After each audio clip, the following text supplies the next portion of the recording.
Hello there, I've got a Casco AquaThruster that I just took out of the water for my first season.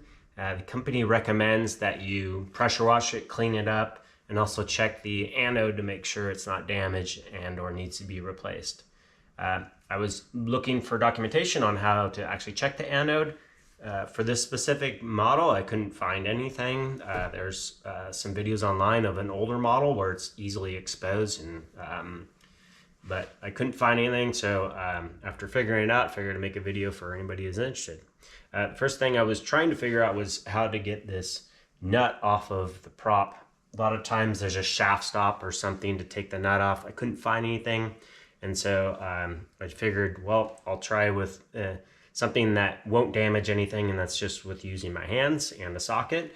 And so when I put this on from the factory, I found that just holding the prop with my hand, I could twist this off. I didn't need a wrench or anything else, so it's obviously not on there very tight. So that's the first thing you do.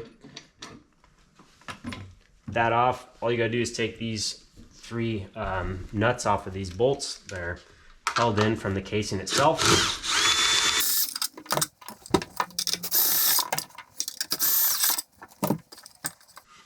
Once you get those off, casing comes right off quite easily. So this right here is the anode.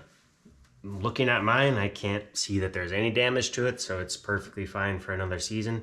But just wanted to put this together to show you how to get to it. All right, peace, love, stay handy.